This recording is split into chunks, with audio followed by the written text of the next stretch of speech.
প্রিয় দর্শক, আসসালামু আলাইকুম। পে স্কেল নিয়ে তো আমরা অনেক কথাই শুনলাম, হাজার হাজার সংবাদ, হাজার হাজার ফটোকার্ড পে স্কেল বিষয়ে। আজকে একটি নতুন খবর নিয়ে আসছি পে স্কেল সম্পর্কে। নবম পে স্কেল গেজেট কেন দেরি হচ্ছে, চাকরিজীবীরা কি পাবেন, আর সাধারণ মানুষের উদ্বেগ কোথায়?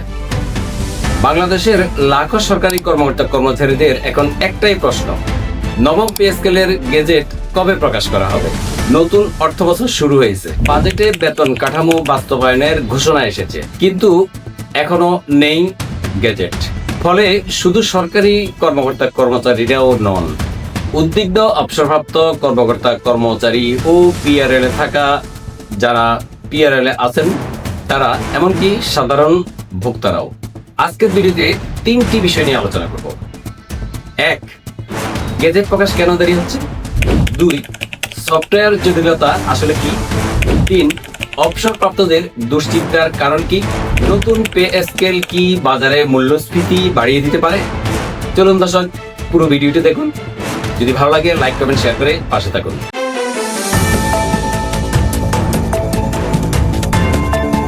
প্রথমে আসবো, নতুন পে স্কেল নিয়ে এত আলোচনা কেন? সরকার চলতি অর্থ বছরের বাজেটে নতুন বেতন কাঠামো কার্যকর করার ঘোষণা দিয়েছে, কিন্তু বাস্তবে এখনো কোনো গেজেট প্রকাশ হয়নি। এ কারণে সরকারি কর্মকর্তা কর্মচারীরা জানেন না তাদের মূল বেতন কত বাড়বে, কোন ধাপে বাড়বে, ভাতা কিভাবে সমন্বয় হবে, আর বর্ধিত বেতন কবে হাতে পাবেন তারা। অনেকের ধারণা ছিল জুলাই মাস থেকেই নতুন বেতন কার্যকর হবে, কিন্তু গেজেট না থাকায় অনিশ্চয়তা থেকেই গেছে। এবার আসুন দ্বিতীয় পয়েন্ট, গেজেট প্রকাশে দেরির আসল কারণ কি? অনেকেই ভাবছেন সরকার হয়তো সিদ্ধান্ত নিতে দেরি করছে, কিন্তু বাস্তবতা কিছুটা ভিন্ন। 2015 সালে অষ্টম পে স্কেলের সময় অধিকাংশ হিসাব ম্যানুয়ালি করা হতো। এখন পরিস্থিতি বদলে গেছে। বর্তমানে সরকারি কর্মকর্তা কর্মচারীদের বেতন, ইনক্রিমেন্ট, পেনশন, গ্র্যাচুইটি সব কিছু পরিচালিত হচ্ছে ডিজিটাল প্ল্যাটফর্মের মাধ্যমে। বিশেষ করে আইবাস প্লাস প্লাস এবং ইলেকট্রনিক ফান্ড ট্রান্সফার বা ইএফটি ব্যবস্থার উপর নির্ভর করছে পুরো সরকারি বেতন কাঠামো। যদি বেতন একাধিক ধাপে বাড়ানো হয়, তাহলে একই কর্মচারীর তথ্য বারবার পরিবর্তন করতে হবে। এতে সফটওয়্যার আপডেট, তথ্য যাচাই এবং প্রশাসনিক সমন্বয় সব কিছুই আরও জটিল হয়ে যায়। এই কারণেই বিশেষজ্ঞরা বলছেন শুধু ঘোষণা দিলেই হবে না, প্রযুক্তিগত প্রস্তুতিও সমান গুরুত্বপূর্ণ। এবার আসুন 3 নম্বর পয়েন্টে, অবসরপ্রাপ্তদের উদ্বেগ কেন সবচেয়ে বেশি? এখন সবচেয়ে বেশি দুশ্চিন্তায় রয়েছেন অবসরপ্রাপ্ত এবং পিআরএল এ থাকা কর্মকর্তা কর্মচারীরা, কারণ তাদের পেনশন, গ্র্যাচুইটি, ছুটির নগদায়ন সহ বেশিরভাগ সুবিধা নির্ধারণ হয় শেষ প্রাপ্ত বেতনের ভিত্তিতে। যদি নতুন বেতন কাঠামো ধাপে ধাপে কার্যকর হয়, তাহলে যারা এর মধ্যেই অবসরে যাবেন তারা কি পুরো সুবিধা পাবেন, নাকি আংশিক সুবিধা নিয়েই অবসরে যেতে হবে তাদের? এ প্রশ্নের এখনও পরিষ্কার উত্তর পাওয়া যায়নি, তাই তারা দ্রুত গেজেট প্রকাশের অপেক্ষায় আছেন। পয়েন্ট নাম্বার 4, সাধারণ মানুষের উদ্বেগ কোথায়?